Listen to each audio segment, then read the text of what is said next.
Bom dia, gente, tudo bem? Meu nome é Caroline e eu quero começar agradecendo a oportunidade de estar aqui apresentando esse projeto, que é um projeto muito importante para mim, porque ele faz muito parte da minha história também como professora e como pesquisadora.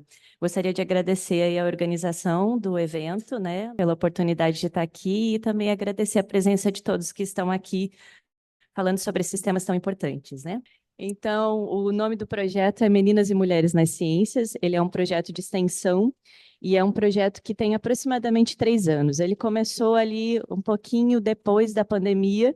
A gente começou as atividades todas pelo Meet e tentando planejar ações que pudessem conectar essas mulheres que estavam separadas naquele momento, né? Para que a gente pudesse nos unir em prol de algumas mudanças que eram necessárias de serem feitas, né? Então, esse projeto ele tem como principais objetivos a valorização da presença feminina na ciência, a divulgação da ciência, né, de informações de qualidade em uma era em que não sei se foi parecido aqui em Portugal, mas no Brasil a gente teve a disseminação de muitas notícias falsas, né, muitas fake news. Então era uma preocupação, é uma preocupação da gente de divulgar conhecimento de qualidade, né? E destacar descobertas realizadas por mulheres que, infelizmente, não receberam o devido crédito pelo seu trabalho no decorrer da história, né? Que é algo que a gente vem percebendo quando a gente começa a estudar esse assunto. Então, aqui estão as participantes, essa é a equipe que compõe o projeto, a equipe de professoras. Então, na coordenação somos eu, a professora Lília Maier e essa professora aqui, que é a professora Franciele, que estão me substituindo na coordenação, então, enquanto eu estou aqui. Essa aqui é a professora Paula Montanher, a professora Raquel Ponzoni e a professora Jéssica. Nós temos uma equipe que é formada de professoras de matemática, de física e de uma professora das humanas, que é a professora Franciele, que é de letras em inglês. Então, essa é a equipe de professoras, e essa aqui é a equipe atual de alunas. Então, essa primeira que está aqui é a bolsista, é a Sabrina, a Andressa, a Ana Carolina, a Yasmin, essa daqui é a Yumi, a Camila, a Manuela, essa daqui é a Jennifer, e por último nós temos a Estela, nossa baiana. São todas alunas do curso de Engenharia de Bioprocessos e de Biotecnologia, né? Então, é um curso que é das engenharias duras, e eu acho que por este motivo é que elas engajam um pouco mais nesse projeto, porque elas percebem que existe aí uma maior discriminação de mulheres nas áreas, né, de ciências. Então, as atividades que são desenvolvidas, né, elas prevêem a divulgação de realizações e contribuições de mulheres cientistas ao longo da história, por meio também de redes sociais. Então, a gente utiliza principalmente o Instagram. Então, nós temos uma página do Instagram, que é o @p.meninas e mulheres nas ciências, e nessa página a gente faz divulgação científica de feitos de mulheres, né? Então, se vocês entrarem lá na página, vocês vão ver o trabalho das meninas na produção e na postagem, né, dessas informações que estão aí. Aqui nós temos também uma outra atividade que é desenvolvida, que são rodas de conversa. Então, nós promovemos essas rodas de conversa na universidade para incentivar as discussões sobre o assunto, né? As últimas que foram feitas foram essa daqui, Meninas e Mulheres nas Ciências, para quê? Então, por que que a gente precisa de meninas e mulheres nas ciências? Por que é necessário incentivar meninas e mulheres nas ciências e não meninos e homens nas ciências, né? Então, é uma discussão que é necessária. E essa daqui foi a penúltima que a gente fez, que é o papel das instituições educacionais na promoção de um ambiente mais inclusivo para mulheres nas ciências. Porque, ao mesmo tempo em que nós sabemos que é necessário incentivar meninas a participarem dessas carreiras, a gente também sabe que é necessário promover ambientes que sejam acolhedores para que essas meninas permaneçam nessas carreiras, né? Então, tudo isso é feito juntamente com uma ação que é mais voltada para a comunidade, que chama uma jornada científica pelo tempo. Então, essa ação aqui, elas são oficinas que são realizadas em turmas de colégios públicos, lá da cidade de Dois Vizinhos, que é o campus onde eu trabalho, né? É, e a gente promove oficinas em diferentes áreas do conhecimento, como energias renováveis, descobertas de imunizantes, microbiologia, astronomia, evolução das tecnologias. A gente usa esses temas para abordar conteúdos de matemática, de física, de química, de biologia, de letras português, de letras inglês, né? Mas tudo de uma forma que é interdisciplinar e com temas bastante atuais. Então, isso se torna muito mais atrativo, né, para as crianças de oitavo e nonos anos, que têm aí seus 12, 13 anos, mais ou menos, né? E promove também um despertar para a ciência. Então, a partir do momento em que aquele aluno percebe, a partir da realização de um experimento, por exemplo, que existe uma lei física aí, que existe uma matemática por trás daquele experimento, o que de química existe por trás daquele experimento, isso traz um despertar, né? Para a ciência e para a contextualização mesmo do conhecimento que eles constroem no colégio, né? Aí tem umas fotinhos dos alunos aqui, ó. Aqui tem a professora Paula conduzindo um experimento de química, que é um experimento simples, que é a mudança de pH. Então, foi simulado um fenômeno de chuva ácida dentro de um Erlenmeyer. Então, os alunos ficam maravilhados com as cores que mudam, né? E aí, depois, existe a explicação das mudanças das cores, né? Nessa outra oficina aqui, foi montada uma composteira. Então, os alunos tiveram a oportunidade de montar uma composteira e a gente pôde abordar aí temas como reciclagem e o tratamento devido dos resíduos, né, com os alunos. Aqui tem mais dos experimentos de química, e a gente tem uma boa aceitação aí dos alunos, né? E aí a gente faz assim os 8 ou 9 encontros na escola, sempre no contraturno deles, durando ali umas 2 ou 3 horas, que é o máximo de tempo que a gente consegue também ter a atenção desses alunos, que são bem jovenzinhos, né?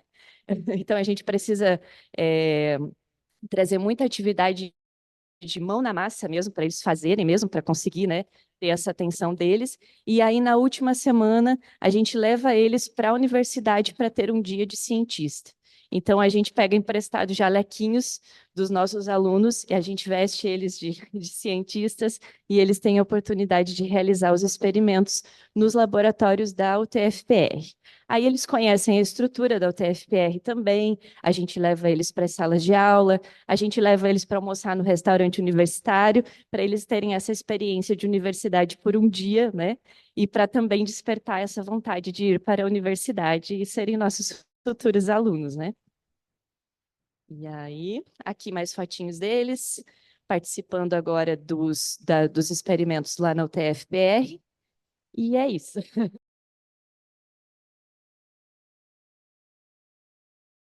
Agradecer muito o convite. É uma alegria enorme poder estar aqui hoje. É tudo verdade o que disseram, por isso, se alguém nos está a ouvir desde casa que nunca veio ao Politécnico de Bragança, venha, porque realmente o acolhimento tem sido extraordinário em todos os níveis. E como dizia a Fátima, só a preparação do workshop já valeu, portanto, isso quer dizer que o dia, enfim, trará seguramente coisas muito boas. Mais do que tudo, fazer esta breve apresentação depois do senhor diretor ter dito que em cada encontro com o outro acontece a aprendizagem e que é fundamental para os estudantes saberem isso. Essa visão é a game changer, não é? E, portanto, o impacto da filosofia Ubuntu não é um projeto que entre no Politécnico de Santarém só pela questão da igualdade e da inclusão, mas numa lógica muito mais abrangente, antropológica, se quisermos, dessa noção de que, primeiro, não é possível não viver em relação, que a relação é estrutural para toda a experiência humana e na aprendizagem mais ainda. Por isso, obrigada. Por isso, dizer que realmente começar isto com esta noção, eu diria que é o resumo. Portanto, o Sr. Diretor começou por resumir muito bem aquilo que eu vos trago.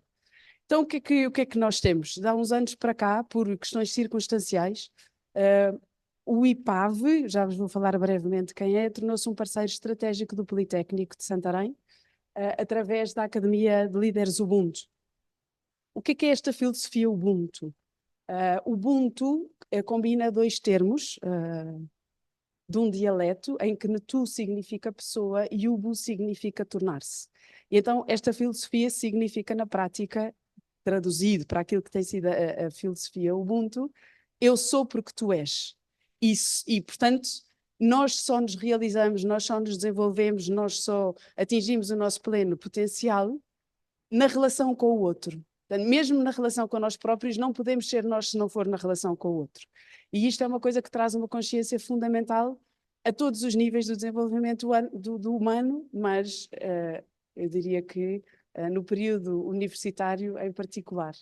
Não é? Pronto. Portanto, este método assenta em 3 princípios: a ética do cuidado, a construção de pontos e a liderança servidora, que são eixos que nós entendemos como fundamentais naquilo que é a formação académica dos nossos estudantes, e assenta em 5 pilares. Portanto, já vos vou falar de várias atividades. A Semana Ubuntu, que tem sido assim o grande, digamos, a cereja no topo das atividades, assenta no autoconhecimento, autoconfiança, resiliência, empatia e serviço. E, portanto, o impacto que estas semanas têm tido nos estudantes nestes 5 níveis tem sido muitíssimo positivo e a pouco, quase como o efeito borboleta dentro do campus. Não é?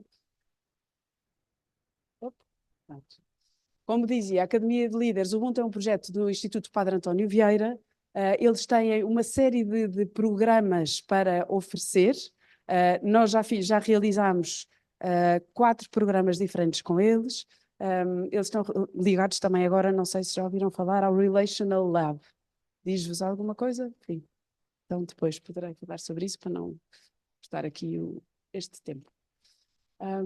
Isto para dizer que o Instituto Politécnico de Santarém não fez nada disto sozinho, portanto trabalhámos sempre em parceria com eles e eles foram aqui uma alavanca fundamental. Por isso, em termos de cronograma, o que é que aconteceu? Em setembro, outubro de 2022, pós-pandemia, aconteceu a primeira formação de formadores no âmbito da Academia de Líderes Ubuntu. Portanto, um conjunto de docentes, técnicos superiores e estudantes que fizeram esta formação, e depois estes formadores dinamizam então a primeira semana Ubuntu.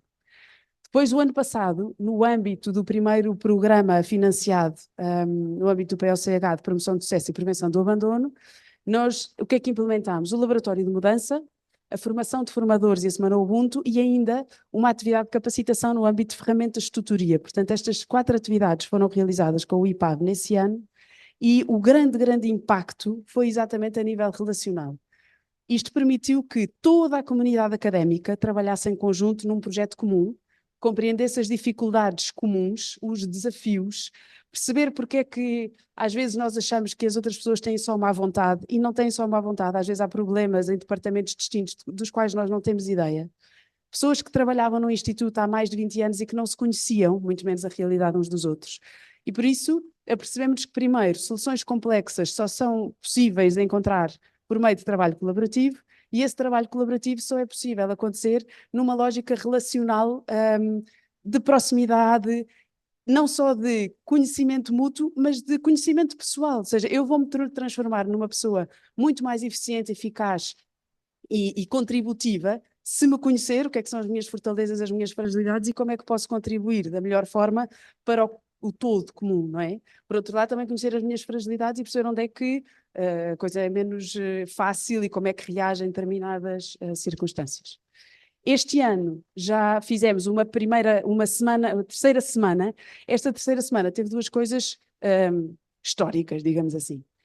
Teve participantes das 5 escolas do Politécnico de Santarém, que é um desafio. Portanto, não tivemos só estudantes das escolas mais próximas do campus central, mas tivemos estudantes das 5 escolas e já foi uma semana realizada totalmente autónoma, ou seja, as semanas anteriores tinham tido formadores e dinamizadores do IPAV a trabalhar connosco e neste momento nós já temos um número de formadores suficiente para trabalhar de forma autónoma na realização destas semanas. Ali, pronto. Também só fazer aqui uma muito rápida continuidade. Ao longo do tempo em que a filosofia Ubuntu se foi integrando dentro do Politécnico, foram acontecendo outras coisas que trouxeram sinergias muito importantes. Portanto, por um lado, o investimento da tutela no âmbito da promoção do sucesso e da prevenção do abandono, absolutamente fundamental, e também, em termos de responsabilidade social, estas primeiras jornadas Ubuntu, que foram realizadas com o agrupamento de escolas. Portanto, a filosofia Ubuntu está a começar a sair para fora a vários níveis, quer na comunidade alargada, quer na comunidade interna, mas muito para além dos estudantes. Muito rapidamente, portanto, o Politécnico de Santarém, isto é o campus principal, o campus andaluz, é um sítio simpático também, quer dizer, o IPB é imbatível, mas é um campus bonito também. Além deste campus, temos mais 3. 2 em Santarém, mas fora da cidade, e um em Rio Maior. Portanto, há aqui uma série de, 5 escolas, áreas científicas diferentes, e, portanto, esta diversidade, não só geográfica, mas também de saberes, às vezes traz muitos desafios a nível da relação pessoal. E a filosofia Ubuntu tem tido um excelente impacto a superar estes desafios. Em termos de todas as outras atividades, portanto, explicar-vos-ei as dúvidas que tiverem as outras atividades, mas a Semana Ubuntu tem sido a atividade com maior impacto e por isso trago-vos apenas ela. As Semanas Ubuntu, portanto, é literalmente uma semana de segunda a sexta-feira, em que cada dia tem um tema. E ela é dinamizada por pessoas que tenham feito a formação, quer sejam docentes, técnicos superiores ou estudantes, e nós temos procurado divulgar muito junto dos estudantes de primeiro ano, mas sabemos que a participação dos estudantes de segundo e terceiro ano tem um impacto enorme, pela experiência que já têm, pela rede que vão criando, pela cultura que trazem, e portanto tem sido muito, muito bonito de ver a interligação entre estudantes de anos diferentes. Inclusive, nós não temos ainda um programa de mentoria, gostávamos muito de vir a ter, e sabemos que isto já vai lançando sementes nessa lógica da mentoria, porque se criam relações pessoais muito, muito fortes, que saem depois para aquilo que nós chamamos o círculo Ubuntu, e estabelece quase uma mentoria informal, se quisermos dizer assim. Fotografias, isto para perceberem que isto é um grupo de pessoas, ao fim de uma semana, muitíssimo heterogéneo. Escolas diferentes, formações diferentes, docentes de âmbitos diferentes, e portanto ao fim de uma semana de repente há enfim, há o que é, um dia quando experimentarem vão perceber, é daquelas coisas que é difícil trazer em palavras, mas que realmente tem um impacto muito simpático que vos vou mostrar aqui. Portanto, em termos de avaliação de impacto, 64% dizem que o autoconhecimento aumentou, que é uma coisa bastante simpática. Se tivermos grupos de 20 em 20 em 20 em 20, de repente começamos a ter pessoas que se conhecem muito melhor, com maior confiança, mais resilientes, mais despertos para o que é empatia e como se podem tornar em pessoas mais empáticas e mais disponíveis para o serviço.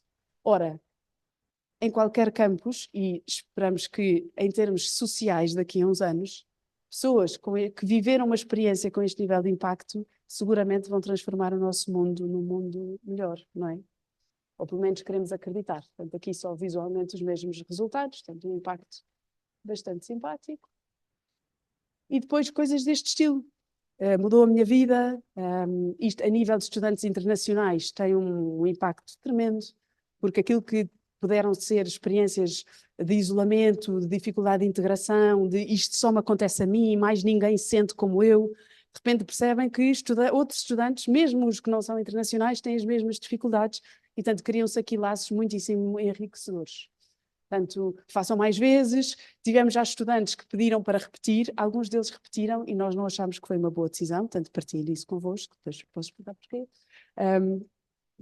Mas querem sobretudo ficar, nós temos neste momento um WhatsApp com 80 participantes, portanto, que são e nisto se cria uma rede informal. Portanto, uma rede informal de ensino superior onde estão pessoas muito diversificadas e onde vão criando aqui um apoio, um suporte mútuo. Amanhã preciso disto, depois preciso daquilo, vai chegar não sei quem. Portanto, isto é uma coisa que, digamos que é um veículo de alto valor na vida académica e aparentemente difícil de construir, mas que daqui sai como se fosse normal e evidente. E pronto, tanto disponível para todos os esclarecimentos que queiram e recomendo vivamente.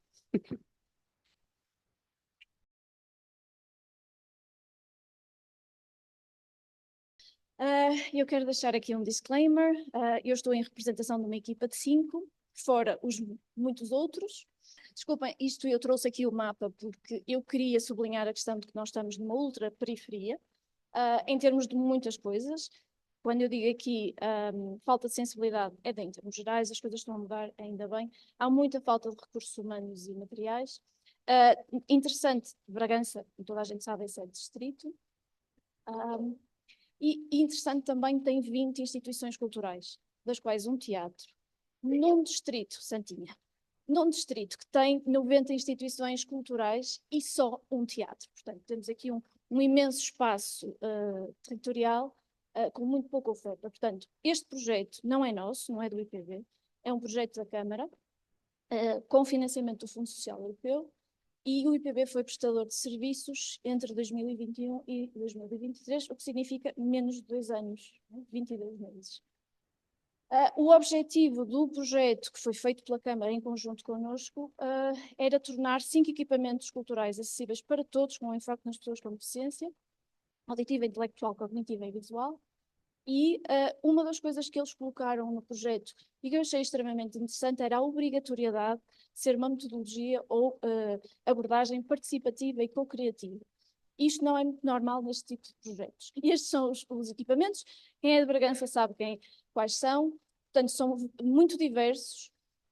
Por exemplo, a questão do CAC, da Graça Moraes e do Centro de Fotografia, são tudo exposições temporárias. Só temos 2 com permanentes, que é o Ibérico e o Ferroviário, e depois o teatro, que já explicarei. Portanto, éramos 5 professores. Eu sou seguindo a linha do que já disseram, eu sou de estudos de tradução, não tem nada a ver com nada. Temos a Prada da Psicologia, a Eugénia Mendes da Enfermagem e da Reabilitação e os colegas aqui da STIG, da Engenharia Mecânica, o João Rocha e o Jorge Santos. A coisa mais interessante é que tivemos 12 bolseiros, claro, em períodos diferentes, com funções diferentes, mas tivemos e conseguimos convencer o Sr. Presidente, com alguma luta, a termos 4 colaboradores remunerados com deficiência. E conseguimos ter 2 pessoas a trabalhar durante um ano inteiro com deficiência intelectual cognitiva, um com deficiência visual e uma com deficiência motora, que eu tenho que deixar aqui uma homenagem, porque a Sandra morreu este ano, em abril. E que foi para nós um choque muito grande. E tivemos também duas intérpretes, peço desculpa, e tradutoras de língua gestual portuguesa, que foi uma mais-valia tremenda para nós. Para além disto, tivemos grupos de consultores de pessoas com deficiência, em vários momentos, diferentes números, alguns com formação, outros sem formação, e foi uma das experiências mais interessantes que nós tivemos, não só a questão de termos os colaboradores a trabalhar connosco. Ora bem, isto foi o que eu chamo um projeto de larga escala e que a nossa inocência não permitiu, eu acho que o computador está-me a deixar aqui, que no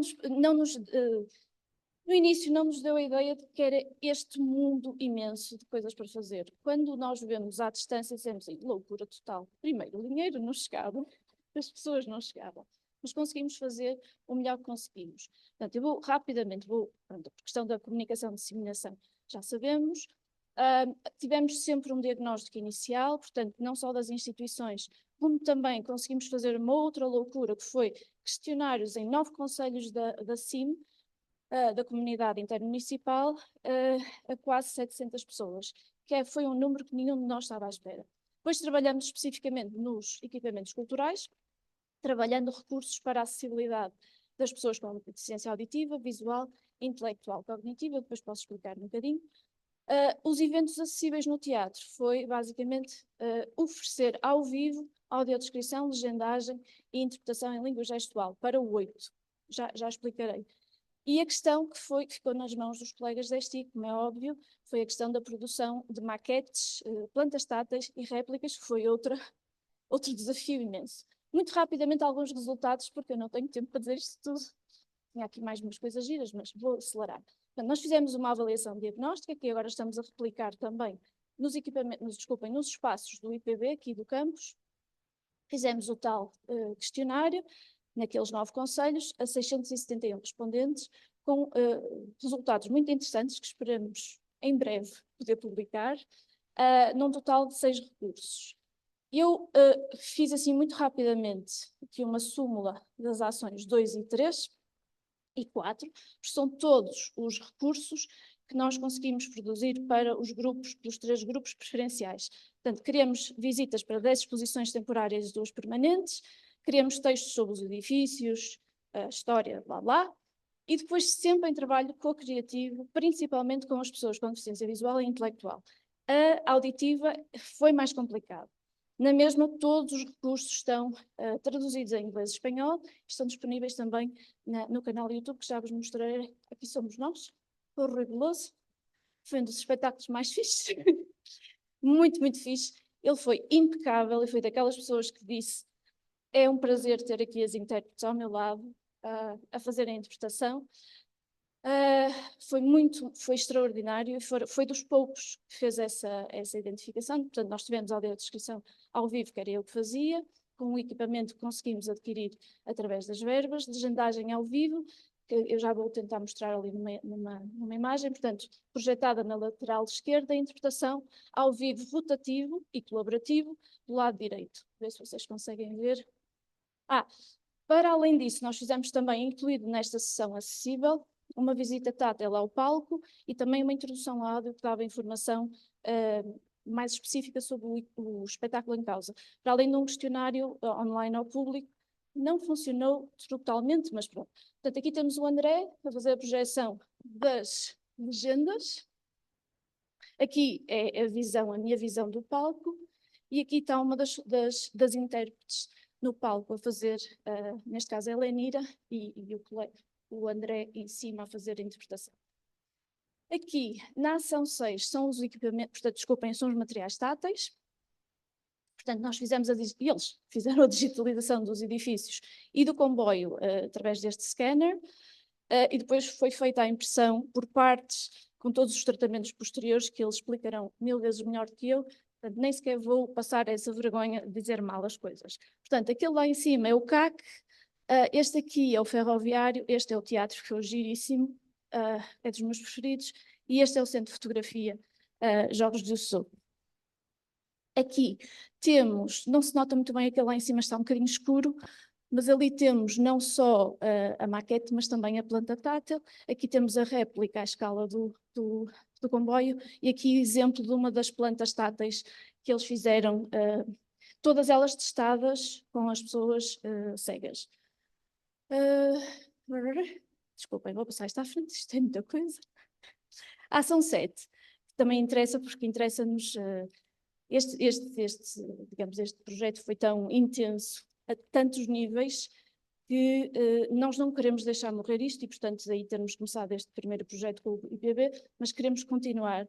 E, portanto, para isso temos que divulgar. E eu acho que é das grandes falhas que nós tivemos neste projeto foi a falta de divulgação, também um pouco da parte da entidade que nos contratou, mas também, se calhar, um pouco de nós.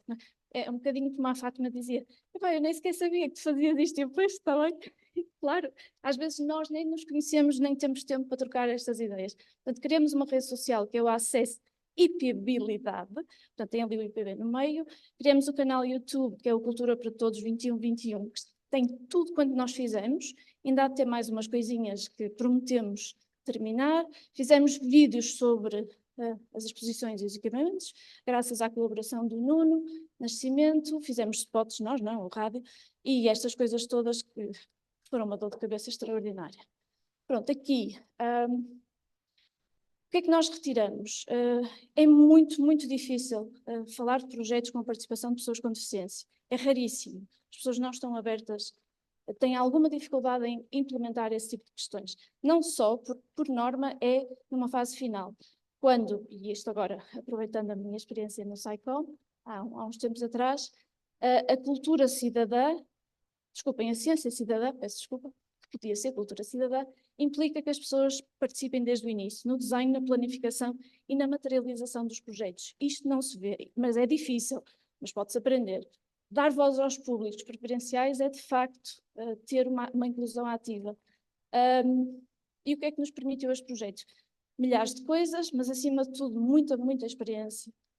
consolidar alguns conhecimentos prévios, aprender novas coisas e dar-nos uma imensa vontade de continuar a trabalhar, porque isto é só o início.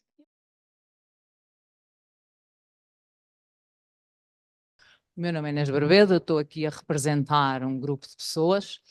Há bocado a Maria falava de redes informais. Nós somos um grupo de docentes que desde 2017, 2018 se reúne todas as semanas para pensar estas questões da inovação pedagógica, do que é a aprendizagem centrada no estudante. E não sei muito bem porque este ano sentimos necessidade de nos formalizarmos ou de nos designarmos de alguma maneira, e nós designamos então de we. We brinca com sermos nós e brinca também com aquilo que nós fazemos, que é working and envision. Portanto, nós trabalhamos nós trabalhamos com várias abordagens. Muitíssimo obrigada. Nós trabalhamos com várias abordagens, não somos só nós, este é o grupo que está aqui mais ativo nestes projetos que eu vou falar aqui, mas temos muitas outras pessoas, nomeadamente temos tido algumas colaborações com outros institutos politécnicos, este ano em particular com o Instituto Politécnico de Viana do Castelo, mas também já tivemos algumas ligações com Santarém, por exemplo. E o que é que nós fazemos então? Os projetos que eu vou aqui apresentar, e tem ali desafios, diversidade e inclusão, fazem parte daquilo que é a inovação formativa do Instituto Politécnico de Bragança, que tem a ver com a nossa flexibilidade curricular e que são unidades que são extra e que os alunos podem candidatar. Desafios, porque aquilo que nós propomos aos alunos são desafios que vêm do contexto real da nossa comunidade. Nós estabelecemos parcerias com entidades públicas ou privadas, com fins lucrativos ou sem fins lucrativos, que podem também ser, às vezes, órgãos ou organizações ou gabinetes aqui do Instituto Politécnico. Já trabalhamos, por exemplo, com o Gabinete de Relações Internacionais. Este ano estamos a trabalhar com o Gabinete de Transferência de Conhecimento e Tecnologia. E, portanto, nós trabalhamos com estes desafios que são normalmente problemas muito complexos. A diferença entre os desafios e os problemas é que um desafio pode ter muitos problemas lá dentro e nós trabalhamos em equipas multidisciplinares e multiculturais e, portanto, daí vem a questão. E, portanto, a diversidade entra aqui na maneira como nós fazemos as nossas equipas. Portanto, os alunos, sendo uma unidade curricular, extracurricular, candidatam-se e nós temos que selecionar os alunos dentro das candidaturas e organizá-los em equipas, porque nós trabalhamos com processos de cocriação e já vou falar um bocadinho sobre isso. Bom, a diversidade passa não só pela multidisciplinariedade, portanto nós também temos 6 escolas no IPB e tentamos que os alunos sejam das diversas escolas e também das diversas áreas. Nós também, professores, somos de diversas áreas e de diversas escolas. E para além desta multidisciplinaridade e desta diversidade que nos permite ter sempre perspectivas diferentes, formas de abordagem diferentes, a questão também multicultural. Nós não somos só aquilo que aprendemos na academia, não somos só os conteúdos, somos também muitas das nossas práticas, das nossas experiências. Nós hoje em dia trabalhamos num mundo global e é muito importante também percebermos como é que os outros pensam, como é que os outros têm uma abordagem relativamente a estes problemas, como é que eles comunicam determinados temas e, portanto, esta questão da diversidade entra aqui como, no fundo, um potencial para a resolução destes problemas complexos e também para uma partilha de experiências e uma aprendizagem uns com os outros. Pronto, para além disso, como eu estava a dizer, nós trabalhamos com cocriação. A cocriação é, por si só, um trabalho que pressupõe a participação ativa e colaborativa entre os vários intervenientes nos processos. Portanto, na verdade, todos nós temos que contribuir com alguma coisa, com as nossas ideias, com a nossa forma de ver as coisas, com a nossa forma de comunicar. Se calhar alguns somos mais tecnológicos e gostamos mais de comunicar, outros somos mais artistas e gostamos mais de desenhar ou gostamos mais de uma perspectiva visual, mas toda esta complementariedade, toda esta colaboração é muitíssimo importante para nós enquanto seres, seres sociais, não é? Mas também como competências depois para o mundo do trabalho, porque salvo raras e honrosas exceções, nós vamos ter sempre que trabalhar com outras pessoas e muitas vezes essa comunicação não é muito fluida. Eu, por exemplo, dou aulas num curso de 10 anos de jogos digitais, onde nós temos os programadores e onde temos os artistas. Muitas vezes a comunicação, porque as linguagens são diferentes, é muito difícil. Isto é um trabalho que nós fazemos, de facto, para que as pessoas se entendam e trabalhem colaborativamente, enfim, para um fim comum, não é? Portanto, os valores que nós identificamos aqui da cocriação é então uma inclusão e sentimento de pertença, aquilo que eu estava a dizer há bocado. Cocriação parte do princípio que nós temos, é uma ação participativa, ok? O sentido de propriedade, empoderamento e agência, troca de informações, a transparência, a partilha de habilidades, a sustentabilidade. O que é que eu quero dizer com a sustentabilidade? Os processos de cocriação não são processos chatos. Nós erramos e o que nós costumamos dizer, se é para errar, vamos errar rápido e vamos fazer novamente, e vamos iterar, e vamos melhorar, e vamos dar feedback, e vamos ouvir as ideias dos outros, vamos aprofundar o nosso envolvimento académico, porque isto não são só competências, as chamadas soft skills, que de soft muitas vezes não têm nada. O incentivo à persistência, que parte por isto, não é? Nós trabalhamos com processos iterativos, errar faz parte do processo, ok? Nós muitas vezes na academia não me parece que não temos muito espaço para o erro, mas faz parte. Nós só errando é que percebemos que aquilo está errado e passamos para uma outra hipótese. A validação de ideias, portanto, esta cocriação não passa só por nós construirmos algo em conjunto, passa muito por nós conversarmos, trocarmos ideias, dar um feedback. Dar um feedback construtivo muitas vezes não é fácil, porque não é dizer, epá, está muito bonito, espetacular, uau, não é isso, isto tem muito valor porque abordaste aqui uma perspectiva que eu não conhecia, utilizaste aqui uma tecnologia que eu nunca tinha pensado que podia ser aplicada aqui e por aí adiante. E, portanto, para além desta validação das ideias, temos também um estímulo à autonomia. Portanto, estes alunos trabalham ao seu ritmo, com os seus conhecimentos. Quando não têm o conhecimento necessário para desenvolver alguma tarefa, vão à procura. E aqui temos a inclusão. A inclusão é todos têm voz, todos podem dar ideias, todos podem dar feedback. Tem que ser, há de facto aqui um sentido de pertença. Eu tenho um aluno que não era propriamente muito bom aluno, inclusive às vezes respondia-me torto. Quando eu ia ter com ele, perguntava se estava tudo bem, se estava a fazer o exercício ou se tinha dúvidas. E ele chegou-me a responder várias vezes, professora, vais chatear outro. Ok? E esse aluno aceitou vir uma vez um desafio, a uma semana deste género, que foi uma semana que nós já fizemos há muito tempo, que era o Now Event, em que tínhamos estes processos criativos. E quando eles voltaram à escola, porque isso aconteceu aqui, a minha escola é em Mirandela, eu pedi que eles partilhassem as experiências que tinham tido nesse evento. E esse aluno, que me respondia, professora, vai chatear outro, virou-se para os colegas e disse, eu nesta semana aprendi que as minhas ideias contam. Eu tenho palavra. E isto para mim disse tudo, e é isto que eu acho que é nos sentirmos parte de algo. Sentirmos que pertencemos e podemos ajudar, podemos contribuir. Pronto, as metodologias que nós aplicamos estão ali descritas, isto é a minha equipa, enfim, isto é um bocadinho, não sou nada deste género, mas esta minha equipa este ano por acaso é muito diversa, nós estamos a trabalhar com o Gabinete de Transferência de Conhecimento e Tecnologia do IPB, temos pessoas do Brasil, da Nigéria, do Nepal, de Portugal e de Itália. Portanto, vêem ali a diversidade, uns são de informática, administração, eu sou matemática, a Gleide é de solicitadoria, portanto, vêem aqui a diversidade, não só a nível não só a nível de formações, como a nível cultural. Portanto, e aquilo que nós fazemos nestes projetos, e eu não disse quais são os projetos, mas é o projeto Démula e a inovação baseada em desafios. São dois projetos que têm abordagens similares, que começaram por ser diversos, porque no projeto Démula tínhamos uma orientação mais para o desenvolvimento de produto ou serviços, enquanto que na inovação baseada por desafios era mais ligado a questões técnicas. Muitas vezes eram colaborações com os nossos próprios centros de investigação para fazer uma exploração de ideias a nível técnico. Portanto, o que nós fazemos é a aprendizagem baseada em desafios, em que fazemos parcerias com entidades externas ou internas, no contexto do mundo real.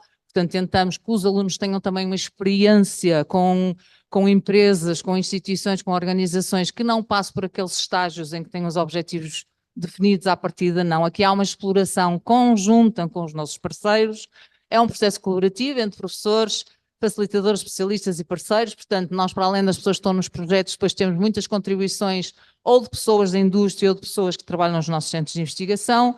Apoiado por tecnologia, é flexível, como já disse, é experimental, é baseada na aprendizagem de conteúdos, mas é iterativa.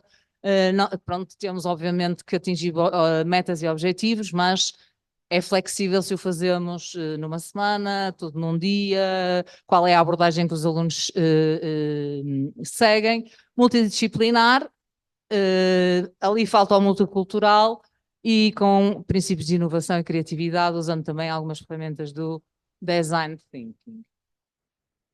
Para terminar, existe aqui uma função que muitas vezes não é partilhada, que é a função do facilitador. Portanto, estas equipas não têm professores, têm facilitadores, e o papel dos facilitadores aqui é criar um ambiente inclusivo e de respeito para que todos tenham, de facto, vontade de participar nestes projetos.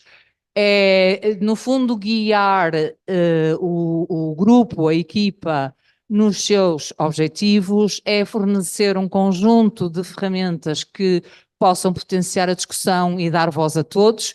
Por exemplo, esta questão das equipas e da diversidade e inclusão, quando nós começamos estes projetos, e esse evento acontece presencialmente e nós normalmente designamos-no de kick-off, nós fazemos uma coisa que se chama o Team Canvas, que é um canvas como outro qualquer, em que o nosso propósito é os alunos primeiro conhecerem-se, é importante que nós conhecemos a equipa que temos, falamos das expectativas relativamente ao projeto, falamos de quais são as nossas competências e aquilo que nós acreditamos que podemos trazer ao projeto, mas também falamos de valores e também falamos de regras para que esses valores sejam respeitados.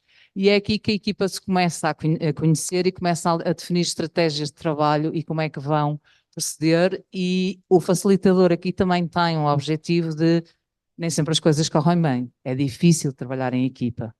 Às vezes estamos cansados, temos muitas outras coisas e ele nunca me deixa falar, está a falar sempre sobre mim. Então o papel do facilitador aqui também é gerir estas equipas.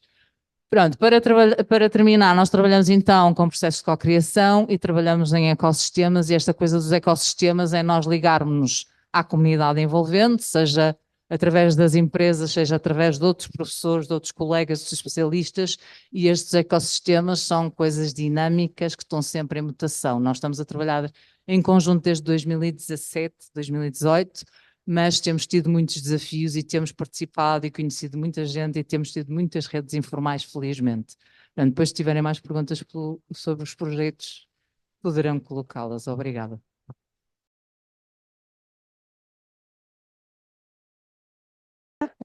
Antes de mais, agradecer o convite do IPB para estar aqui. É um prazer ter vindo a Bragança, vindo bastante longe do Politécnico de Beja. Então, o meu nome é Elisa, eu sou doutoranda em Sociologia na Universidade de Évora e sou também bolseira da FCT e escolhi o Laboratório de Animação Territorial do IP Beja como a minha entidade de acolhimento. Portanto, foi lá que tirei também o meu mestrado e quis continuar ligado ao IP Beja, e foi por isso que optei por fazer lá o meu plano de trabalhos. Participei neste projeto que é o Inova EAP, Inovação no Ensino e Aprendizagem no âmbito do For Pós-Covid, do Skills for Pós-Covid, não como doutoranda nem como bolseira de investigação, mas fui assessora externa neste projeto enquanto formadora com especialização na área de igualdade de género. Portanto, venho-vos aqui falar um bocadinho do projeto. Em termos internos, o projeto foi coordenado pela professora Sandra Saúde e pela professora Ana Piedade na área da igualdade de género, porque este era um projeto mais abrangente, que abrangia 6 áreas temáticas: a transição digital, a saúde, a interculturalidade, e nós trabalhámos diretamente na temática da igualdade de género. Foi um projeto que decorreu no passado ano letivo, até julho, e depois teve mais 2 meses de prorrogação para terminar algumas atividades, e que tinha como principal objetivo capacitar a comunidade académica nestas 6 áreas. E ele desenvolveu-se em duas fases distintas. Portanto, teve uma primeira fase de diagnóstico, em que se procurou fazer um diagnóstico da situação do IPBEJA relacionada com a igualdade de género, mas sempre focado no contexto de ensino-aprendizagem, não a nível institucional. E depois do diagnóstico feito, passou-se então para uma segunda fase de capacitação da comunidade académica neste domínio. Nós definimos, quando fizemos a primeira fase do diagnóstico, definimos que era importante um conjunto de objetivos. E aqueles que definimos queríamos caracterizar a distribuição de estudantes do IPBEJA em função do sexo, não só a nível geral da instituição, mas também por unidade orgânica nas áreas da STEAM e nas áreas da educação, da saúde e da proteção social. Um outro objetivo que nós tínhamos era caracterizar a genderização da nossa oferta formativa por unidade orgânica e por ciclo de estudos. Também analisar como é que a dimensão de género era integrada na oferta formativa, nos planos de estudo, nos projetos que estavam em curso, nas práticas e também na documentação institucional do IPBEJA. Conhecer as percepções da comunidade académica sobre a igualdade de género e, por fim, recolher e identificar aqui algumas sugestões de melhoria de trabalho neste domínio. Então, com esse propósito, para dar resposta aos dois primeiros objetivos da distribuição de estudantes e da genderização, utilizámos a base de dados de estudantes com matrícula ativa nesse ano letivo, fizemos depois uma análise documental. Para analisar a dimensão de género na oferta formativa e nos planos de estudo, utilizámos os descritores de todas as unidades curriculares de TESP, licenciaturas e mestrados, portanto excluímos as pós-graduações, porque não eram cursos conferentes a grau. Depois procurámos conhecer as percepções da comunidade através da aplicação do inquérito por questionário, da fixação de painéis em cada uma das 4 unidades orgânicas do IPBEJA e também da realização de 2 entrevistas de grupo com docentes e não docentes. Por fim, utilizámos os mesmos painéis e as entrevistas de grupo para identificar as sugestões de melhoria da comunidade académica. Queria apresentar aqui de uma forma mais ou menos rápida, espero que assim seja, alguns resultados do diagnóstico que nos pareceram aqueles que foram mais relevantes. Portanto, à semelhança do que acontece no panorama nacional e internacional, há mais estudantes femininas no ensino superior, isso também é verificado no IPBEJA. No entanto, quando nós olhamos para a distribuição em termos de escolas, percebemos que na Escola Superior Agrária e na nossa STIG, há mais rapazes do que raparigas, e é precisamente nestas 2 escolas que funcionam os cursos das engenharias, das matemáticas, portanto as áreas STEAM estão fundamentalmente situadas nestas 2 escolas onde há mais rapazes. E depois o que verificamos é que na Escola Superior de Educação e na Escola de Saúde existe uma prevalência muito superior de estudantes do sexo feminino, muito superior à de estudantes do sexo masculino nas outras 2 escolas. Se olharmos também para os ciclos de estudos, percebemos que o único ciclo de estudo onde há mais rapazes são os TESP e depois ao nível das licenciaturas e dos mestrados há muito mais raparigas. Se olharmos para as áreas STEAM e à semelhança do projeto que salvo erro foi a Inês apresentou, as nossas STEAM também incluem as artes, foi uma opção que nós tomámos na altura. Percebemos que a percentagem de rapazes é de 60,1%, mas se olharmos para a percentagem de estudantes nas áreas da educação, da saúde e da proteção social, a genderização feminina é muito superior àquela que é masculina na STEAM. Portanto, nas áreas da saúde, educação e proteção social temos 88,1% de raparigas. No que toca à genderização da nossa oferta formativa, percebemos que 80% dos nossos 40 cursos têm uma percentagem igual ou superior a 60% de um dos sexos. A maior parte, 40% destes cursos genderizados situam-se na Escola Superior de Educação, e se olharmos para estes cursos que consideramos genderizados por ter uma percentagem de 60% ou mais de apenas um dos sexos, percebemos que há uma prevalência de feminização. Portanto, 62,5% destes cursos genderizados têm uma maior percentagem de raparigas e os restantes têm uma maior percentagem de rapazes. Quando fizemos a análise da integração da perspectiva de género nos nossos planos de estudo e nos currículos académicos, portanto, analisámos 1052 descritores de 40 cursos ativos, selecionámos um conjunto de palavras-chave, entre as quais estas, mas não só, e o que é que percebemos? Que não temos qualquer curso que tenha referência a questões de género na sua denominação. Portanto, não temos um curso de estudos sobre as mulheres, um curso de estudos feministas, não temos nenhum curso com essa designação. A nível do nome de designação das unidades curriculares, conseguimos identificar 4 unidades curriculares que têm um destes termos na sua designação. Sociologia da família, enfermagem em saúde materna, ensino clínico, enfermagem em saúde materna e também direito da família. Depois, conseguimos encontrar referência a estas palavras-chave: género, desigualdade, discriminação, família, parentalidade, maternidade, paternidade, gravidez, sexualidade e violência. Portanto, pelo menos um destes termos consta em 20 unidades curriculares da oferta do IPBEJA. Isso corresponde apenas a 1,9% de toda a oferta formativa. Outros termos que nós utilizamos, destas 20 unidades curriculares, apenas 16 têm caráter obrigatório, as outras são optativas. Depois, termos como sexo, igualdade, equidade, estereótipos, mutilação genital feminina e assédio não constam no descritor de qualquer unidade curricular, nem nos conteúdos programáticos de nenhuma unidade curricular. Fizemos também uma análise aos projetos em curso para perceber que projetos é que nós tínhamos que envolvesse esta dimensão da igualdade de género. Conseguimos identificar apenas 2, o projeto Action Girls, que é um projeto de promoção do desporto no feminino, não só para estudantes, mas também para pessoal docente e não docente, e tivemos em vigor também o projeto Engenheiras por um Dia, que passa pela promoção das STEAM nas escolas secundárias, portanto, trazer raparigas para as STEAM no ensino básico, no final do ensino básico, antes delas irem para o secundário e depois no secundário, antes de irem para a universidade. Conseguimos também identificar algumas abordagens à temática, à igualdade de género, mas de uma forma muito informal em contexto de sala de aula.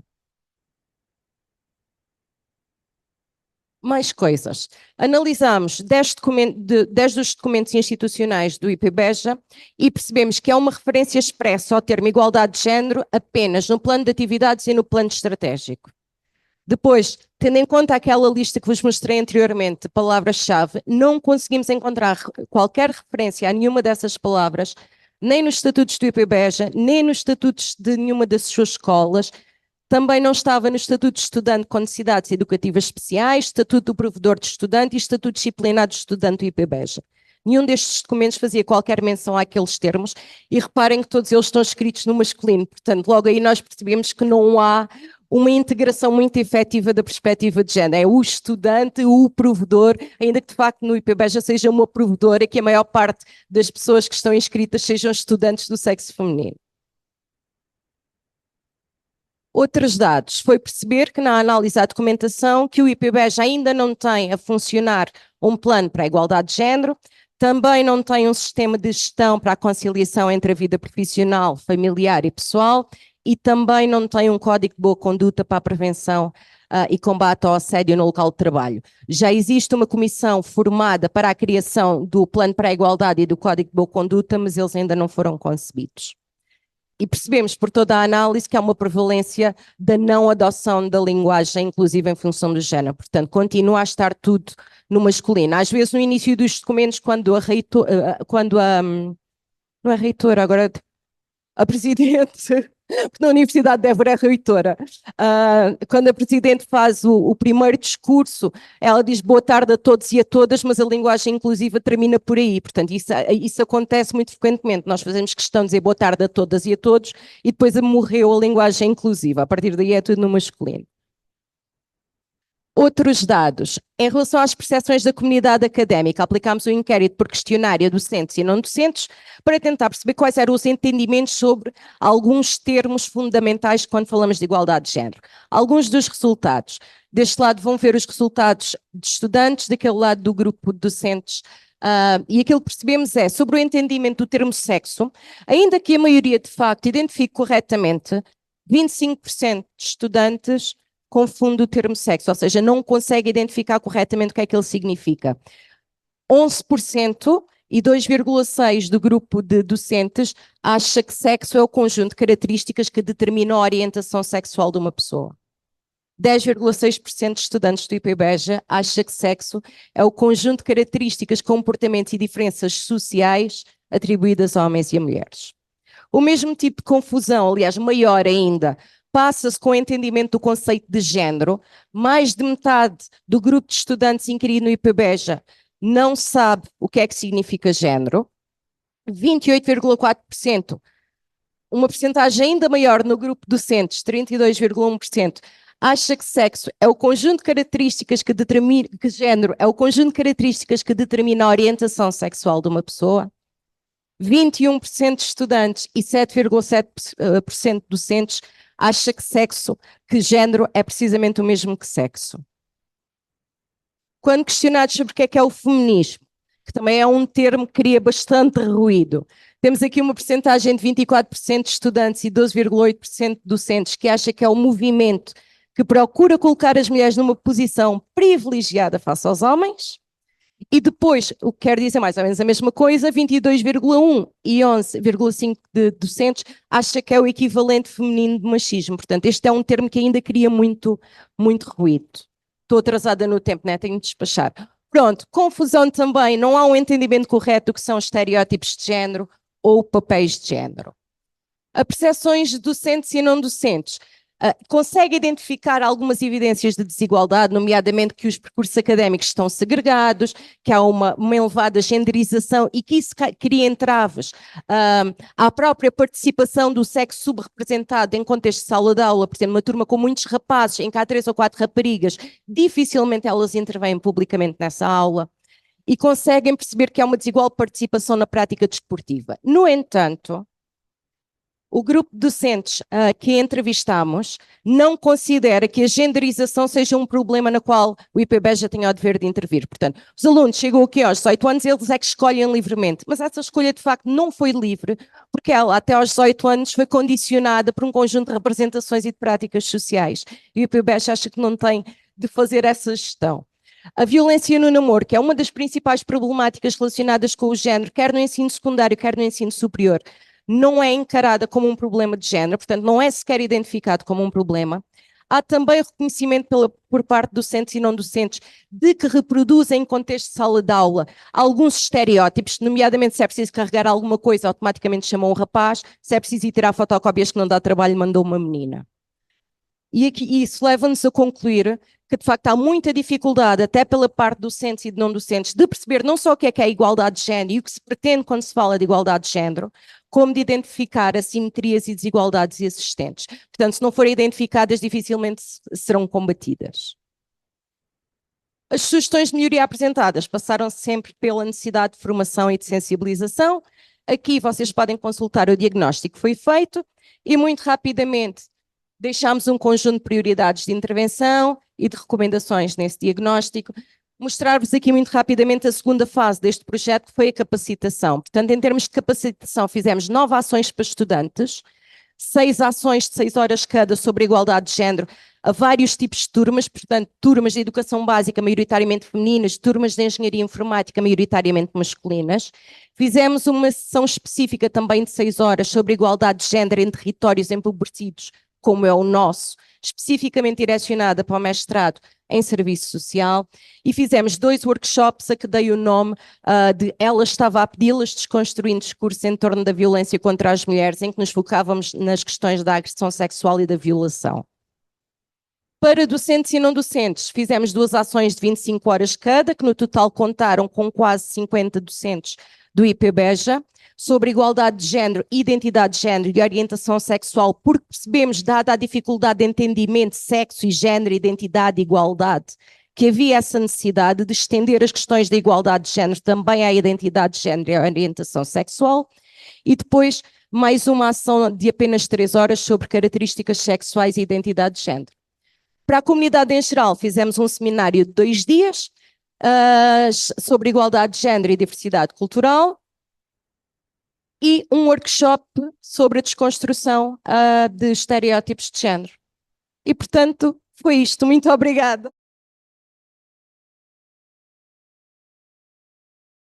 Então, eu sou a Jacinta Costa. Na minha pessoa está também o Carlos Costa, que é meu marido. e que foi também uma das pessoas que esteve aqui a trabalhar neste projeto. Ambos somos designers industriais, por isso design de produto, tudo que vocês têm em mãos passaria pela possibilidade de eu ou o Carlos desenhar.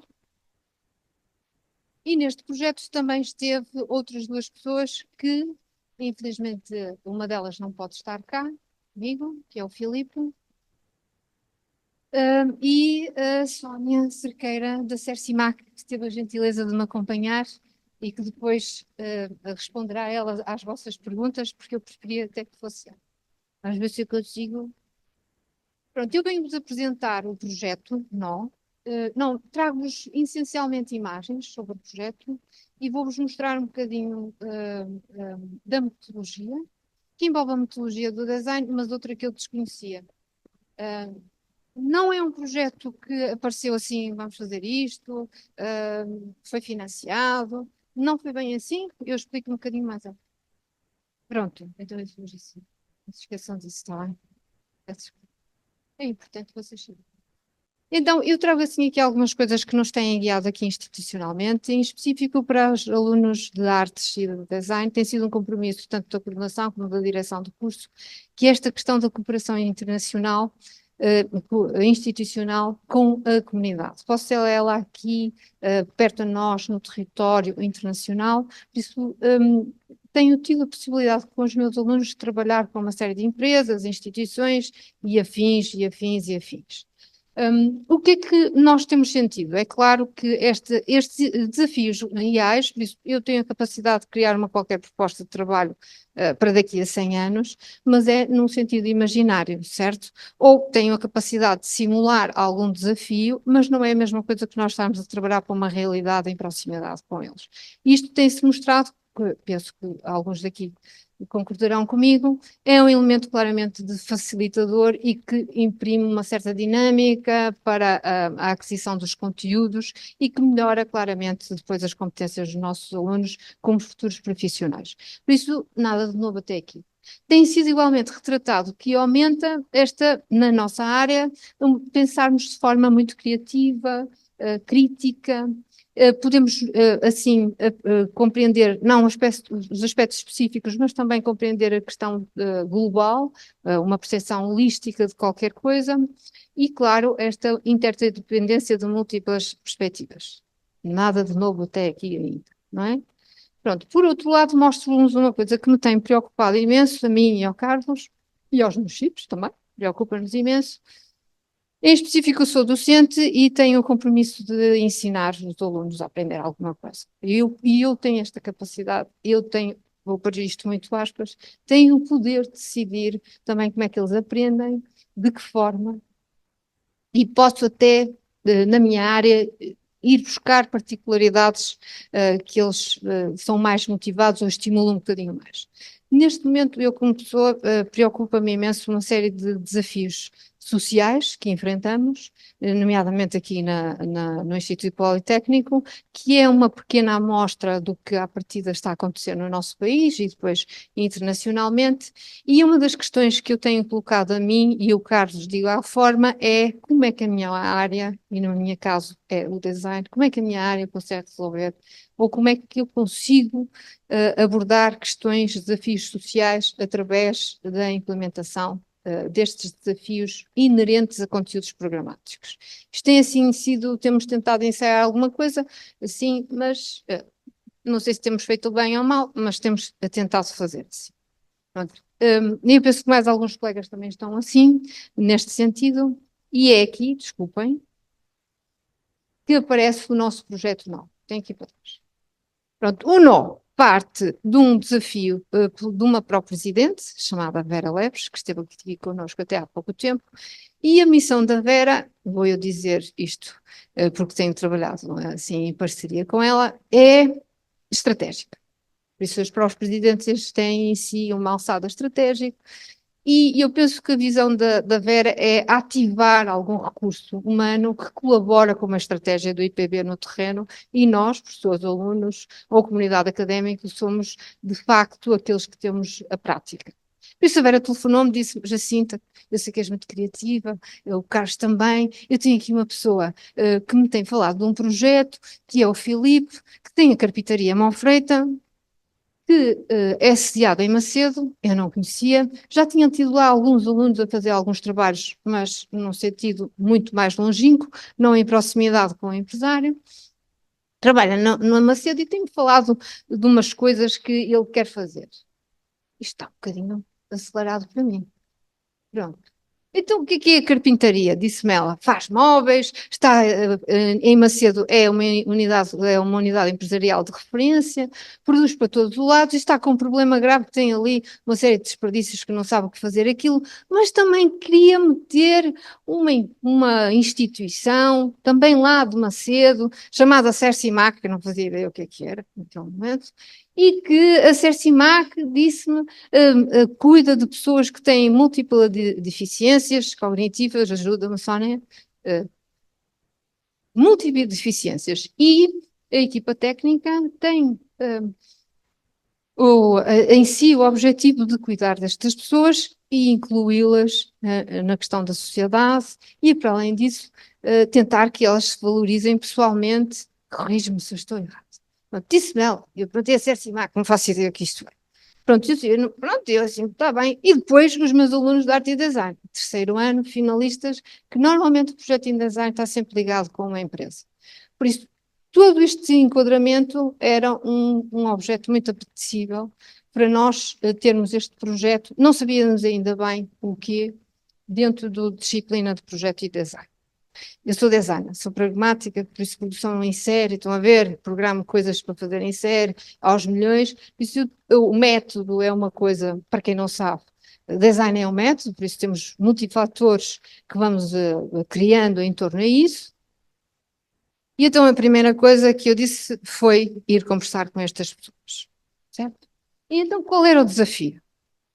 A proposta que me apresentaram pelo Filipe e pela Sónia, e pela Vera também, tinha como objetivo conceber com os estudantes da licenciatura de Arte e Design, objetos de design, até aqui tranquilo, é a nossa área, utilizando os desperdícios de matéria-prima da carpintaria mal feita, que até aqui tranquilo, já tinha feito isto com outras empresas, é a ideia da circularidade dos materiais, sustentabilidade, tranquilíssimo, para serem produzidos totalmente ou parcialmente pelos utentes da Cercimac. Fiquei eu a saber que era a Cooperativa de Educação e Reabilitação dos Cidadãos Inadequados. Inaptos. Proporcionando a sua inclusão e oportunidade de desenvolvimento pessoal para estes utentes. Eu pensei, como assim?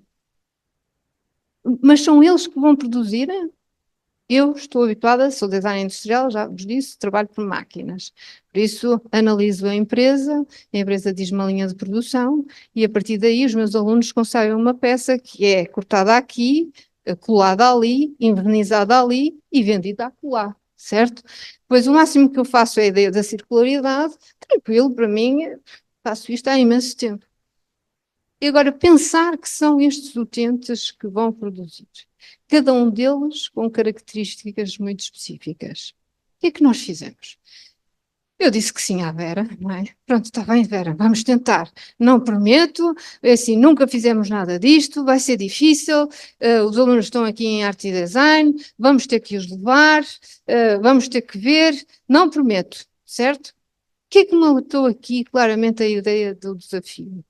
Não era bem os resultados. Eu não sou uma professora de resultados, sou uma professora de processo. E se eu não avalio o resultado final, até porque nem sei se o aluno fez aquilo, se me apresentar só aquilo no final, sei lá se foi ele, tá bem? Por isso, então, eu avalio a aprendizagem do meu aluno, do ponto que ele me conheceu até ao ponto que ele vai profissionalmente. A mim o que me achava era que este projeto traria diferentes resultados. Um deles materializado em objetos de design, expectável, espero eu, e num segundo momento a ideia daquela questão de vamos colocar alunos ditos normais em conjunto com alunos, que também vão aprender, ditos menos normais. Ditos, acho. Se calhar os anormais somos nós, mas é outra ideia. Pronto, às vezes somos nós. Foi uma coisa que eu percebi, que a ideia do anormal, a ideia de não sei quê, pronto, não é? Eu uso óculos, não é? Por isso já não vejo. E entendia que isto era muito importante, podia ter aqui uma oportunidade de dar outros conteúdos que não estão bem dentro dos meus conteúdos programáticos, mas poderia a nível, colocá-los em subjacentes a esta proposta. O que é que nós fizemos? Vou tentar ser mais rápida, se me deixarem. Então, num primeiro momento, como sempre, vamos conhecer os contextos. Por isso, fomos conhecer os contextos da Manfreita, eu não conhecia pessoalmente, já temos lá 3 alunos a trabalharem de arte e design e temos outros tantos ou mais de outras áreas das engenharias de produção, aqui também do IPB. O empresário Filipe Manfreita olha atentamente para a valorização dos licenciados ou recém-licenciados e tenta integrá-los de forma ágil nos seus quadros. Por isso conhecemos toda a parte da produção, a tal produção em série que nós não íamos usar, não é? Nós conhecemos isto tudo, olha, aqui é que era fixe produzir, mas nós não vamos poder usar isto. E depois conhecemos os tais desperdícios que eles não queriam deitar fora. O que é que eles fizeram?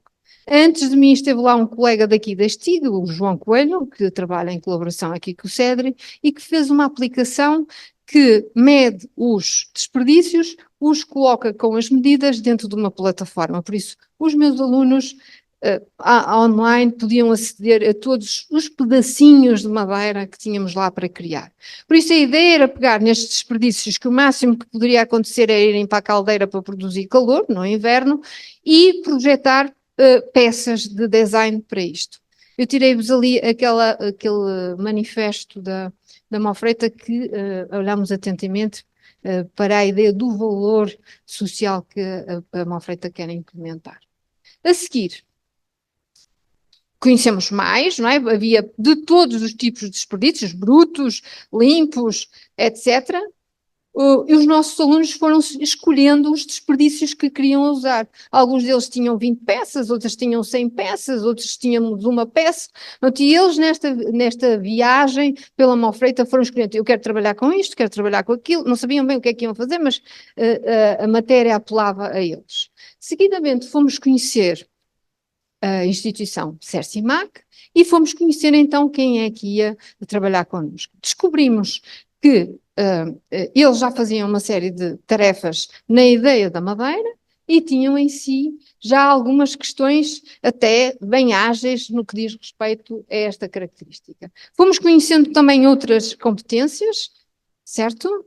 Pronto, e fomos também sendo muito apoiados pela equipa técnica da CERCIMAC, que nos foi dizendo também algumas questões de como é que nós devíamos agir dentro daquele contexto, qual era a mim e aos meus alunos. Tudo isto foi com os meus alunos. Devo-vos dizer que foi uma das visitas mais marcantes. Já faço muitas visitas com os meus alunos e os meus alunos ficaram muito marcados por terem ido a um contexto deste género, até porque a gente fala do contexto, mas experienciar o contexto é uma outra coisa. E este projeto deu-nos esta característica. Há algumas imagens que nós fomos recolhendo. Eles trabalham em produção em massa, eles trabalham em série, eu vi, um corta, um cola, um dobra, um põe no... Eu achei aquilo, isto é design, meus alunos, por isso aqui está a nossa produção em série. São pessoas extraordinárias que trabalharam connosco. Pronto, e depois no final fizemos vários fóruns de discussão, o que é que nós iríamos fazer, como é que nós poderíamos fazer, como é que nós poderíamos fazer com que os utentes se sentissem motivados para trabalhar connosco. No passo seguinte, fomos então ao processo de design, pronto, envolvendo todas as características, desde o desenho, a maquetização, as modelações digitais, como se fosse para uma empresa. Por isso o processo foi o mesmo, sendo que cada aluno desenvolveu uma peça a pensar em específico para quem a ia executar, para quem ou se era possível executá-la. Por isso, numa visão, será esta pessoa que sabe fazer um macramé? Será esta pessoa que sabe cortar? Será esta pessoa que... Dou-vos aqui mais algumas coisas do que foram feitas. Pronto, foram feitos vários objetos, desde joalharia, mesas, candeeiros, já estou a ficar atrasada, não é? Pronto. A reunião técnica teve como a noção de qual destes protótipos vai agora para a frente, por isso reunimos a Mofreta, Cercimac e nós estudantes. Olha que orgulhosa que eu estou ali naquela fotografia, dos resultados, e escolhemos 12 dos protótipos que iam ser produzidos. Certo? Passamos então depois a pasta para os utentes, que ficaram um mês a trabalhar nestes projetos. Infelizmente já não havia verba, foi lá apenas os professores acompanhar, eu e o Carlos, mais o Carlos foi acompanhar e ajudar nas questões mais técnicas da leitura dos desenhos técnicos e assim. Pronto, e agora mostro-vos o resultado do projeto. Por isso foram estes os objetos que foram criados, foi uma exposição que esteve aqui na biblioteca, e que vocês podem ver uma série de objetos produzidos, desenhados pelos nossos alunos e produzidos. Por isso, desde mesas, gaveteiros, candeeiros, cabides, jogos tradicionais de Cabo Verde. Este em específico foi uma aluna de Cabo Verde que decidiu fazer um jogo da sua identidade, mas o próximo vídeo é mesmo o resultado.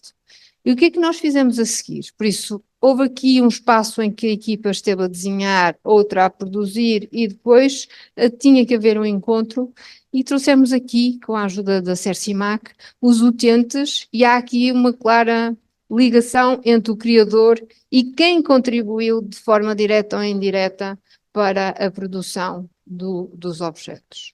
Pronto. Não é bem os objetos que eu queria vos deixar guardado, é um bocadinho esta narrativa. Eu penso que mais do que os objetos que foram criados, que estamos agora em vias de os comercializar, para dar algum retorno à Cercimac, etc. Se depois vocês tiverem mais alguma dúvida da continuidade, eu posso dizer como é que estamos agora a fazer. Mas para mim, e penso para que todas as outras pessoas que participaram neste projeto, este foi o verdadeiro resultado. Muito obrigada. Então, gostaria de agradecer a oportunidade, né, de compartilhar esses projetos que nós desenvolvemos e tomar conhecimento de outros, né, e poder falar sobre o nosso também. Então, eu vou apresentar aqui o nosso projeto de extensão, que se chama Empoderando Vozes, Diálogo e Ações Feministas. Eu sou a professora Gláucia Bressan, da Universidade Tecnológica Federal do Paraná, Brasil. E aqui conosco, participando, temos duas integrantes aqui do projeto, que é a Elisângela, que vai apresentar também depois o nosso coletivo, e a Ana Liz, que nos ouve aqui e participa da Itália. Então, esse é um projeto de extensão, ou seja, ele é destinado para a comunidade acadêmica da universidade, né, da UTF-PR, e também ao público externo, à sociedade em geral. Então, nós temos participantes de outras instituições, de outras regiões, e inclusive de outros países, né?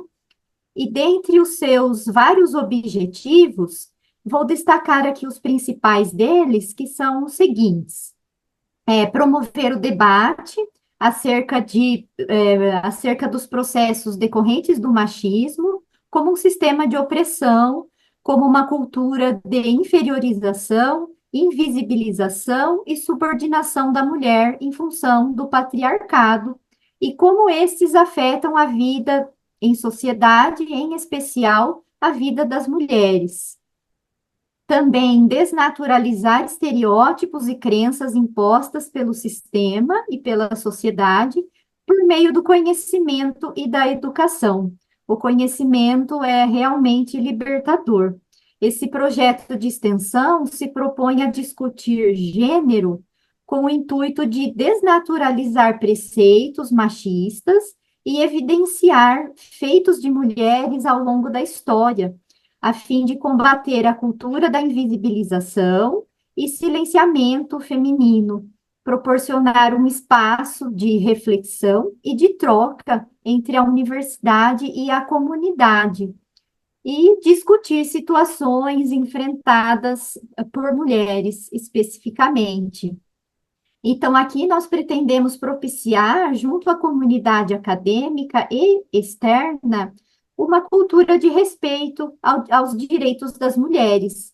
As mulheres, então, devem estar em posição de exercer a sua capacidade de escolher, né, sua capacidade de escolha, de acordo com o seu próprio e livre desejo e de reivindicar os seus direitos. A partir do conhecimento, né, do sistema capitalista e do patriarcado, desse funcionamento, as mulheres têm condições, né, de reivindicar os seus direitos. Comentando um pouquinho sobre as mulheres na sociedade, nós sabemos que o machismo dita que as mulheres devem seguir um determinado padrão de comportamento ou de atitudes. É através do machismo que se naturaliza algumas expressões que são relacionadas às mulheres, né, como as rainhas do lar, ou com a obrigação de cuidar dos filhos, da casa e da família, sem nada receberem por isso. Essa ideologia é comumente transmitida e reforçada por famílias, igrejas, meios de comunicação e por instituições que reproduzem o sistema capitalista. E de tanto ser reafirmada, né, passa a ser entendida como natural, imutável e muitas vezes associada ao amor.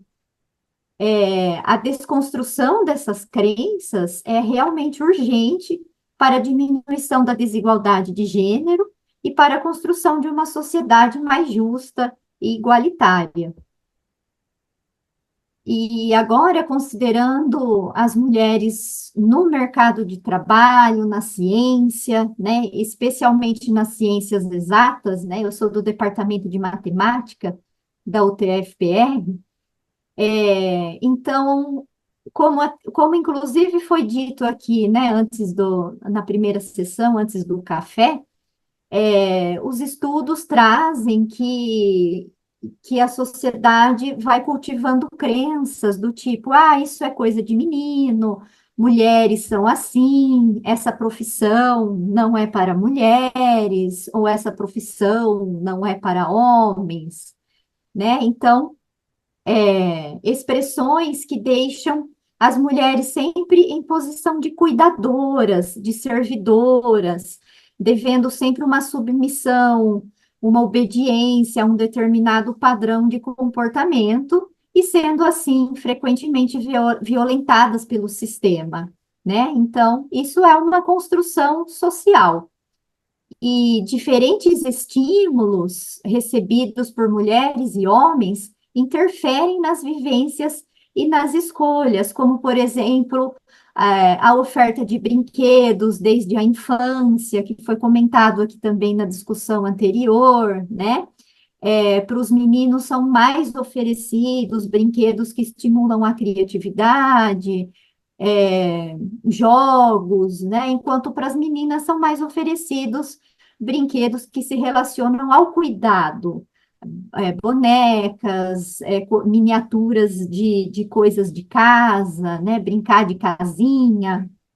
Então, tudo isso tem uma interferência muito grande aí nas vivências e nas escolhas e reforçam o sistema capitalista e essa posição imposta para as mulheres, né? Que, como eu reforço, é uma construção social.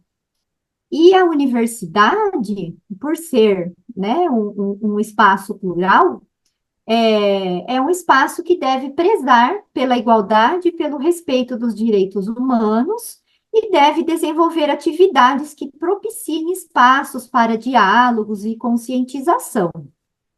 Então, é necessária a promoção de espaços para o diálogo acerca dessa temática, promovendo conhecimento, educação, conscientização, e esses são os verdadeiros caminhos para o desenvolvimento da sociedade como um todo, principalmente para que a reprodução desse tipo de comportamento seja estancada, seja paralisada, né? A educação e o conhecimento realmente salvam e libertam. Sobre as várias atividades que nós oferecemos nesse projeto, nós temos ações que promovem um ambiente de integração, vivências e a troca entre a comunidade externa e a universidade. Então, nós fazemos entrevistas com especialistas, lives nas redes sociais, né, do nosso projeto. Então, nós entrevistamos psicólogas, enfermeiras que tratam da temática, né, com recorte de gênero. Promovemos também ações com escolas públicas da região, de nível fundamental e médio, né, para debater como a questão de gênero tem sido tratada nas escolas. Promovemos também debates estruturados, como rodas de conversa, clubes de leitura, e debatemos aí sobre diversas temáticas desse assunto. E promovemos também ações conjuntas com outros coletivos da instituição, né? Conversamos sobre o feminismo negro, com o coletivo Ubuntu. Então, essas são algumas das atividades, das principais atividades que nós temos desenvolvido nesse projeto. Então, aqui, pessoal, fica o convite a todos para quem quiser participar, é aberto. Então, fazemos aí os debates, clubes de leitura, ficam aqui os nossos contatos. E deixo aqui uma reflexão, né? Uma frase da Rosa Luxemburgo, que eu gosto muito. Por um mundo onde sejamos socialmente iguais, humanamente diferentes e totalmente livres. Então, pessoal, agradeço a oportunidade por estar participando aqui com vocês. Uma grande satisfação para nós do projeto, do coletivo Prazer Feminismo, que vocês vão assistir aqui em seguida. E muito obrigada mesmo, pessoal. É uma grande honra estarmos aqui.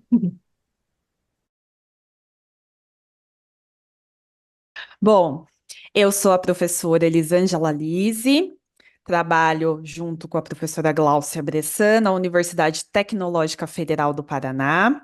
Então, nós somos membros de um coletivo feminista aqui.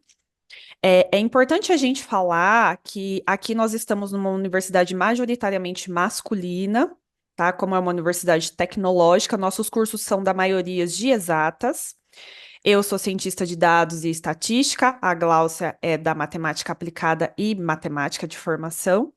E nós somos uma das poucas mulheres nesta universidade, porque até no campo dos docentes nós somos minoria. Então é importante a gente trazer esse recorte, porque o nosso coletivo ele atua justamente nessa interface, porque as mulheres no campo das exatas, elas são minorias e a gente precisa ter essa rede de apoio. Então, o nosso coletivo ele existe desde 2016 e ele traz essa informação desses diálogos de um coletivo feminista fazendo essa resistência nessa Universidade Tecnológica Federal. Então, é deste lugar de majoritariamente homens e onde a gente vive o machismo aí bem arraigado. Então, é nesse lugar que nasce o coletivo feminista para trazer essa organização de mulheres, tá? Então, essa aqui é a nossa logo, então a gente sempre fala de um lugar onde a gente quer fazer essa interface de conversa e de diálogo e de transformação e de uma não soltar a mão da outra mesmo. Então, o que é um coletivo, né? Um coletivo é um grupo de pessoas que compartilham, são motivadas por uma causa social. Então, aqui na universidade ele é composto por professoras, por estudantes, por técnicos administrativos e pela comunidade externa, porque, como a Gláucia bem falou, está inserido dentro do projeto de extensão. Aqui a gente trabalha muito bem o tripé, que é ensino, pesquisa e extensão. Então, o coletivo ele entra no braço da extensão, no termos de vista burocrático, até para a gente também ter condições de certificar as nossas ações, como, por exemplo, Empoderando Vozes, que a Gláucia acabou de apresentar. A gente é um campus bem organizado em termos de coletivo, então a Universidade Tecnológica Federal ela é descentralizada, ela fica num estado aqui do Brasil, que é o estado do Paraná, e ela conta com 13 campos em 13 cidades. Contando esses 13 campos, assim, a gente tem quase 40 mil alunos. Aqui onde nós estamos, em Cornélio Procópio, que é um campus do interior, então isso ainda fica mais enraizado ainda, em termos de machismo e opressão no dia a dia. A gente tem em torno de 3 mil alunos nesse campus, tá? Então, no campus Cornélio Procópio, nós temos o Prazer Feminismo, que é um coletivo feminista de pautas progressivas. Nós temos o Lampião da Esquina, que trabalha com as pautas LGBTQIA+, e nós temos o Ubuntu Negras Raízes, que trabalha com as pautas raciais. Nós somos muito bem organizados nesse sentido e trabalhamos de forma colaborativa, ok? Então, é importante a gente entender, como já foi falado aqui, né? Mas é que ainda fazem essa distinção, como a professora até falou, que eles não sabiam ver a diferença de gênero e de sexo biológico. Aqui também a gente tem essa questão das pessoas não saber o que é uma pessoa feminista, o que é o feminismo. Então, uma pessoa feminista é a pessoa que acredita na igualdade social, política e econômica entre os sexos. Então, a gente não se acha mais, a gente só acredita na igualdade social, política e econômica. E o feminismo é um movimento muito amplo, grande, social, político, filosófico e de luta contra a opressão de gênero e pela igualdade de direitos e condições das mulheres na sociedade. Então, qual que é a nossa missão em termos de coletivo prazer feminismo? Né? Através de projetos de extensão, a gente construía esses espaços de diálogo que aqui não tinha antes, né? As mulheres elas eram totalmente invisibilizadas. Divulgar histórias de mulheres, falar também sobre a questão do apagamento histórico, das vozes femininas no campos sociais, inclusive aqui na nossa universidade, e ter um local que seja possível fazer uma discussão e um acolhimento dentro desse ambiente universitário que é tão dominado por homens aqui no local onde nós estamos. Para além disso, é importante também a gente citar o nosso objetivo, que a gente traz assim como missão aqui dentro, né?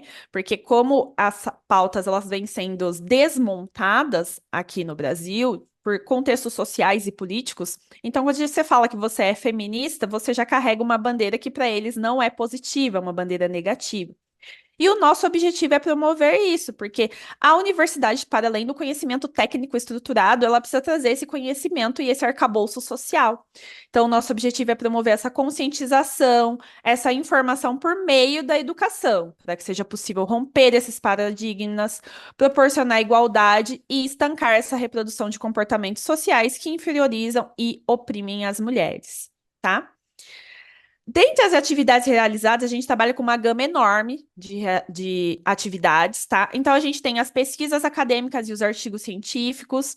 Me vi muito na fala da outra professora, que a gente publicou recentemente um artigo sobre violência de gênero na universidade, com um recorte de 640 estudantes que a gente conseguiu pesquisar.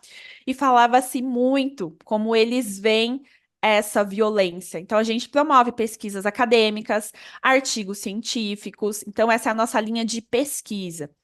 Rodas de conversas estruturadas para falar sobre temas específicos, né? Então, essas rodas elas são presenciais aqui na universidade, podem ser online, então é aberto para todo o público.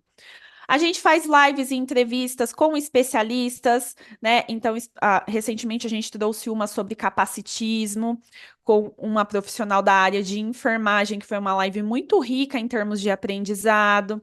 Já teve live com outras pessoas da área social, trazendo, por exemplo, questões progressistas nesse sentido. Então, sempre pessoas especialistas, e a gente faz essa live pelas nossas redes sociais, sempre pelo Instagram, que é onde tem o nosso maior alcance. Clubes de leitura presenciais e online, para que a gente tenha material, né? Material de literatura para poder trazer essa resistência organizada. Então, não é um achismo, são fatos literários sociais que já vêm sido narrados na literatura acadêmica e não acadêmica. Deixei aqui um post na nossa exposição virtual sobre mulheres extraordinárias, que a gente traz também, e é um dos nossas visibilidades aqui na universidade. Para além disso, né, os nossos contatos, porque como a gente trata de um coletivo, né? Não tem processo seletivo, você pode participar das lives, você pode participar das rodas de conversa, que a gente tá, né, numa distância bem razoável, nós do Brasil, vocês em Portugal, mas as atividades online é possível participar, a gente sempre faz um horário intermediário para que atenda todo mundo. A Annalise, por exemplo, ela tá aqui na live, ela tá na Itália e ela é uma das nossas participantes e colaboradoras do projeto. Então é muito importante, assim, para a gente contar com o público interno. Eu e a Glaucia trabalhamos na coordenação conjunta desse projeto, então é uma grande honra apresentar o nosso trabalho aqui para vocês hoje de forma estruturada. E queria trazer também uma reflexão, Bell Hooks, que nos traz essa resistência aí, né? Então, construir uma comunidade requer uma consciência vigilante do trabalho que devemos fazer continuamente para minar toda a socialização que nos leva a nos comportar de maneira a perpetuar a dominação. Então, se a gente não estudar, se a gente não se organizar, a gente também não consegue avançar e construir uma comunidade igualitária neste sentido e, para além de qualitária, que tenha equidade nos valores. Bom, era este o meu recado. Agradeço pelo espaço de fala e agradeço pela oportunidade de eu e a professora Glaucia apresentarmos os nossos trabalhos aqui no Brasil e trazer essa interface aqui com vocês. Obrigada.